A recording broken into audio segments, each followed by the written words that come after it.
प्रबुद्ध उपासक उपासिकाओं, आज हम मान्यवर साहब कांशीराम जी के सांस्कृतिक आंदोलन के चौथे अध्याय पर चर्चा कर रहे हैं, वोट की रक्षा करना।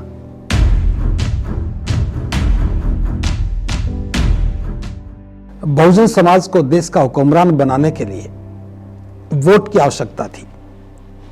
लोकतंत्र में वोट से शासक बनता है। हमारा वोट भले ही हमारा था, परंतु हमारे काम नहीं आता था। हमारे लिए उसका कोई उपयोग भी नहीं था और न ही उसकी कोई कीमत थी। बाबा साहब डॉक्टर अंबेडकर द्वारा दिया गया यह अमूल्य उपहार हमारी समझ से दूर हो गया था। दूसरे लोग हमसे वोट लेकर के शासक बन रहे थे। मान्यवर साहब कांशीराम जी के सामने दो बड़ी चुनौतियां थी।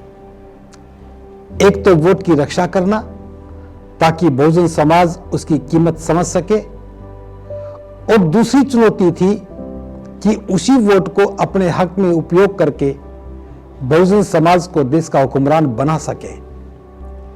दोनों ही चुनौतियां अपने आप में बहुत बड़ी थी। जहां तक वोट की रक्षा की बात थी, यह तो और भी ज्यादा कठिन था, क्योंकि वोट बिक जाता था, वोट लूट लिया जाता था, वोट बिना डले रह जाता था। हमें डरा धमकाकर घर से बाहर निकलने से रोक दिया जाता था। वोट की कीमत नजर नहीं आ रही थी। छोटी छोटी जातियों के समूह में बटा हुआ समाज वोट की कीमत को समझ नहीं पा रहा था। इस बात का एहसास भी नहीं था कि वोट की भी कोई ताकत है। इसी वोट के उपयोग से शासन बनता और बिगड़ता है। इससे भी ज्यादा समस्या यह थी कि जिस समाज के वोट के सहारे बहुजन सत्ता स्थापित करने का प्रयास किया जा रहा था, उस समाज के मन में शासक बनने का कोई भाव ही नहीं था।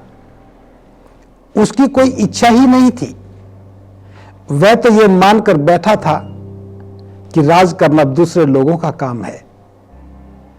कभी स्वप्न में भी नहीं सोचा था कि यह वोट उसे शासक बना सकता है। इसके अतिरिक्त उसकी अपनी कोई चाहत नहीं थी। बहुजन समाज तो समाज ही नहीं था। उसकी समस्या तो केवल भोजन की थी। इसके बदले चाहे वह कदम कदम पर अपमानित होता रहा। शोषण और स्वाभिमान के शब्द तो कभी मस्तिष्क में पैदा ही नहीं हुए। एक तरह से बहुजन समाज पूरी तरह से सोया हुआ था। दूसरे शब्दों में कह सकते हैं कि वह मर्तप्राय था। उत्साहविहीन, उद्देश्यहीन, लूटा पिटा, थका हारा सा उसका जीवन गुलामी का जीवन था। गरीबी की मार झेल रहा भयभीत चेहरा, तन पर फटे मैले कुचले कपड़े, निराशा के दलदल में फंसे जीवन में जीने की कोई संभावना नहीं थी। विरोध और प्रतिकार जैसे शब्द उसके लिए कोई महत्व नहीं रखते थे। साहूकार, जमींदार और राजनेताओं को वह अपना भाग्य विधाता समझता था। जुल्म, बेबसी और लाचारी की मार को पूर्व कर्मों का फल समझता था। किस्मत में लिखे को कौन टाल सकता है, यह धारणा उसके मन में स्थापित हो चुकी थी। यह भाव उसकी जीवन रेखा को मजबूती प्रदान कर रहा था। अज्ञानता और अंधविश्वास के घने काले अंधकार में जीवन की खुशियों को तलाशने का उसका कोई उद्देश्य नहीं था। फिर यह कैसे संभव हो सकता था कि ऐसे समाज में रहने वाला व्यक्ति वोट की कीमत को समझ सके? निसंदेह यह कार्य मुर्दा व्यक्ति में जान डाल देने जैसा था। यह तो केवल मान्यवर साहब कांशीराम का साहस था कि इतनी विकट परिस्थिति में भी बहुजन समाज को देश का हुक्मरान बनाया जा सकता है। यह विचार उनके मन में बना रहा। इस विचार को कमजोर नहीं पड़ने दिया। निसंदेह मान्यवर साहब कांशीराम ने सम्यक दृष्टि को ठीक से समझ रखा था। महाकारुणिक बुद्ध के अनुकंपा से वे प्रज्ञा में स्थापित थे। वह इस बात को जानते थे कि अंधकार चाहे कितना भी गहरा क्यों ना हो और कितने ही वर्षों से जड़े जमाए हुए हो, प्रकाश की एक छोटी सी किरण उसे नष्ट कर देती है। मन में थोड़े से प्रकाश की किरण आ जाए तो उसे कुछ दिखने लगता है। अंधकार चाहे कितना भी गहरा था, इसे नष्ट करने का कार्य तो प्रकाश को ही करना था।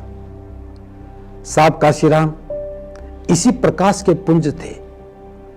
बाबा साहब द्वारा खोजे गए सूत्र सूर्य की भांति प्रकाश का एक वृद्ध स्रोत था। गुलाम को गुलामी का एहसास करा दो, फिर वह बगावत कर देगा। अपनी गुलामी की बेड़ियों को काटकर वह आजाद हो जाएगा। यह बाबा साहब ने कहा था। साहब कांशीराम ने इस सूत्र की ताकत को समझा। समाज को केवल उसकी गुलामी का एहसास कराना होगा। जो ही समाज को इसका एहसास होगा वह स्वयं बगावत करेगा। अपनी ही गुलामी की बेड़ियों को अपने ही हाथों से स्वयं काट करके आजाद हो जाएगा। बगावत और विद्रोह का बीजारोपण उसके मस्तिष्क में होना ही चाहिए। महाकारुणिक बुद्ध ने सम्यक दृष्टि में कहा है, जब मन में उचित प्रयोजन का उदय हो जाए तब मन को क्रियाशील और गतिशील बनाया जा सकता है। बहुजन समाज तो जड़ हो चुका था। निराशा और हताशा ने जीवन की सभी संभावनाओं को नष्ट कर दिया था। सूत्र का ठीक से उपयोग किया जाए तो बड़ी से बड़ी समस्या का समाधान हो सकता है। मान्यवर कांशीराम इस विचार के महत्व को समझ रहे थे, इसीलिए उन्होंने एक साथ दो काम किए। पहला काम था उचित प्रयोजन पैदा करना। उन्होंने स्वयं के लिए कहा, मेरे जीवन का अंतिम उद्देश्य देश पर शासन करना है। मैं बहुजन समाज को देश का हुक्मरान बनाना चाहता हूं। समाज भले ही निराश था, उत्साह विहीन था, अंधकार में था, गुलामी और लाचारी में था, उसी अवस्था में मान्यवर कांशीराम ने उसके सामने एक प्रयोजन खड़ा कर दिया। यह प्रयोजन सैकड़ों वर्षों से स्थापित अंधकार में एक छोटी सी प्रकाश की किरण थी। इस प्रयास में कुछ लोग उत्साहित हो गए, उनका मन क्रियाशील और गतिशील हो गया और इस प्रकार बहुजन समाज के हुक्मरान बनने का प्रयास शुरू हो गया। उन्होंने दूसरे काम के रूप में गुलाम को गुलामी का एहसास करा दिया। बार बार उसी विचार को दोहराने का काम किया। बामसेव के माध्यम से पढ़ने और पढ़ाने का कार्य होने लगा। जिस जिस व्यक्ति को गुलाम होने का एहसास हुआ वह व्यवस्था परिवर्तन के लिए तैयार हो गया। गुलामी के जीवन से मुक्ति का भाव उसे विद्रोह के लिए तैयार कर रहा था। जिसने भी मान्यवर कांशीराम को सुना वह मनुवाद के विरुद्ध खड़ा हो गया। यह विचार व्यक्ति से बाहर निकल करके समूह में आ गया। जिस जिस जाति का प्रतिनिधित्व मिला उसी जाति के लोग बहुजन समाज को देश का हुक्मरान होना ही चाहिए, इस काम के लिए लग गए। इसी लक्ष्य के प्रति वे क्रियाशील हो गए। सूत्र सही था, ठीक से समझा गया और उपयोग भी ठीक दिशा में किया गया, इसलिए परिणाम साफ नजर आ रहे थे। सत्ता पर काबिज होने के लिए समाज को तैयार करने का काम किया जाने लगा। बहुजन समाज को 15 और 85 का सूत्र ठीक से समझ में आ रहा था, परंतु समस्या तो केवल वोट को लूट से बचाने की थी। शासनकर्ता की कौम ताकतवर थी, साधन संपन्न थी, हथियारों से लैस भी थी। जुल्म करना उसकी प्रवृत्ति थी। वह निर्दयी भी था, उसकी प्रवृत्ति क्रूर थी। राज को बचाने के लिए वह कुछ भी कर सकता था। वह जुल्म भी करता था, किसी को मारना, पीटना, धमकाना और यहां तक कि किसी की हत्या कर देना भी उसके लिए कोई बड़ी बात नहीं थी। न्याय के सभी स्रोतों पर उसकी मजबूत पकड़ थी। पुलिस से लेकर के न्यायालय सभी उसकी मुट्ठी में थे। यह सब जानते हुए भी काम बड़ा जोखिम भरा था, लेकिन समाज तैयार हो रहा था। बहुजन सत्ता की स्थापना का विचार कार्यकर्ताओं में जोश भरने का काम कर रहा था। समस्या वोट को बिकने से रोकने की थी, लूट से बचाने की थी। ऐसी परिस्थिति में मान्यवर काशीराम ने वोट को लूट से बचाने के लिए और बिकने से रोकने के लिए इसे इज्जत से जोड़ा और कहा, वोट की रक्षा ऐसे करनी है जैसे हम अपनी बहन बेटी की इज्जत की रक्षा करते हैं। कोई भी व्यक्ति चाहे कितना भी कमजोर क्यों न हो, परंतु वह अपनी बहन बेटी की इज्जत की रक्षा बड़ी मजबूती से करता है। यह बात उसके मन और मस्तिष्क में बैठ गई। जब भी वोट की बात आती, उसी वोट में अपनी बहन बेटी की इज्जत नजर आती। इस विचार ने उसकी सोच को पूरी तरह से बदल दिया। बहुजन समाज में यह घटना व्यापक स्तर पर प्रचारित होने लगी। वोट कोई साधारण वोट नहीं है, इसकी कोई कीमत नहीं है, यह अमूल्य है। इसी से राज बनता है, इसके उपयोग से कोई भी हुक्मरान बन सकता है। साथ में यह भी समझा दिया कि शासक कौम पर कभी जुल्म नहीं होता है। जुल्म से बचना है तो शासक बनो। मान, सम्मान और स्वाभिमान चाहिए तो शासक बनो।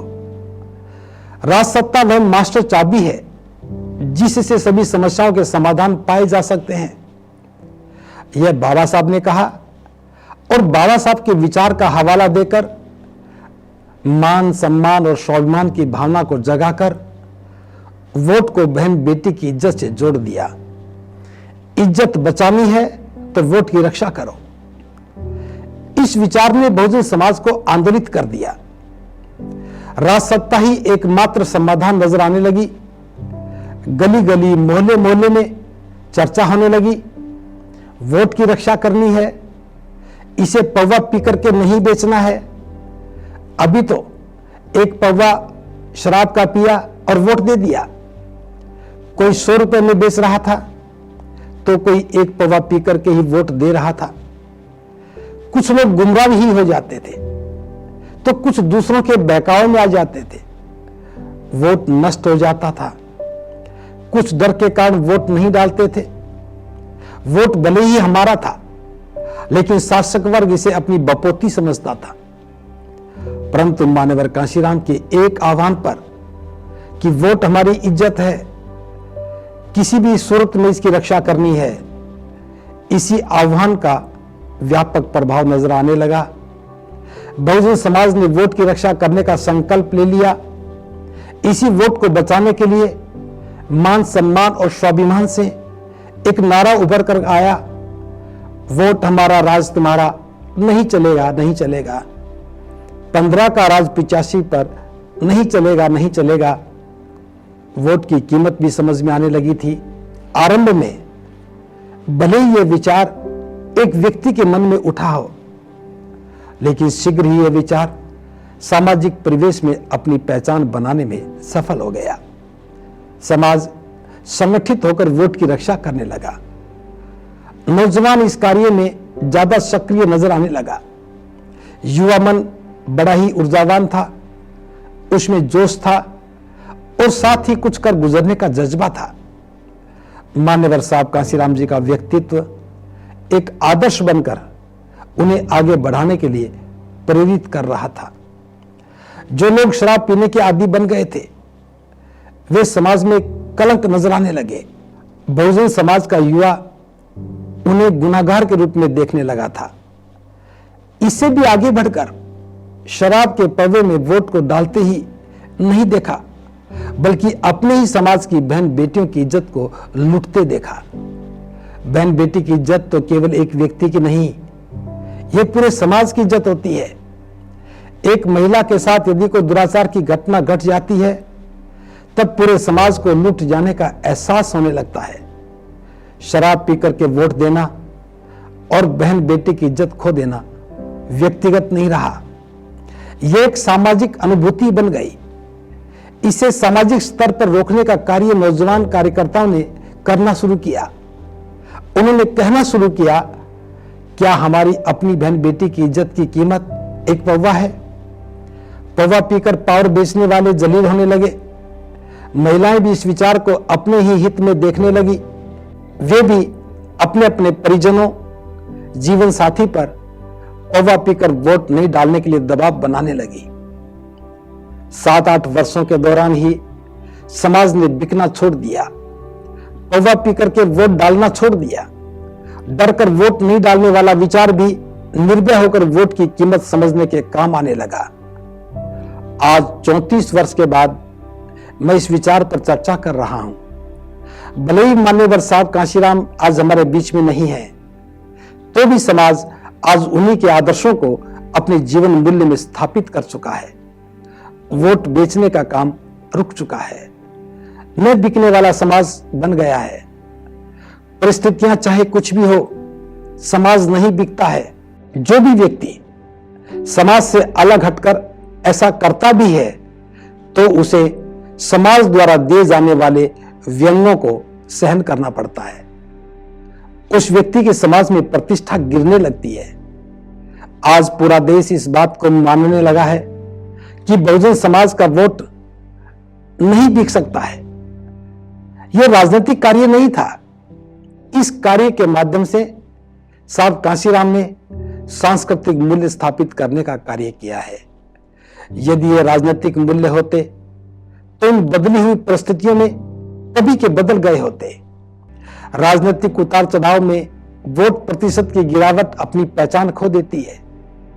आज स्पष्ट रूप से देख रहे हैं कि नेता बिक जाते हैं, टिकट भी बिक जाती है, परंतु वोटर नहीं बिकता है।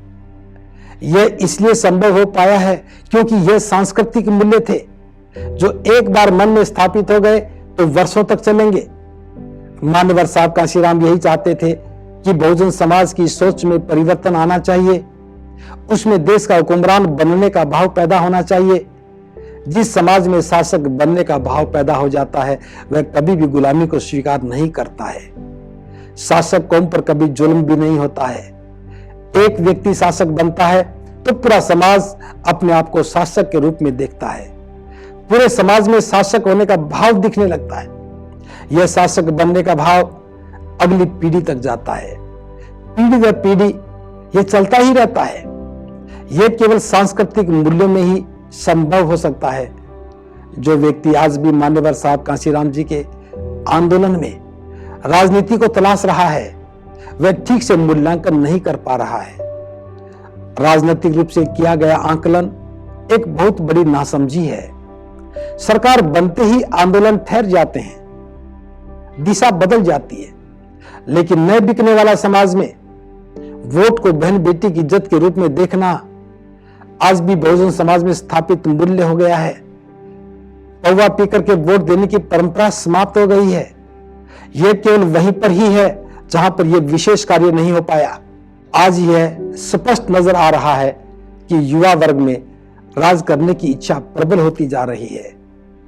पीढ़ी दर पीढ़ी चलने वाला यह भाव सांस्कृतिक मूल्यों में समाहित हो गया है। भवतु सब मंगलम, भवतु सब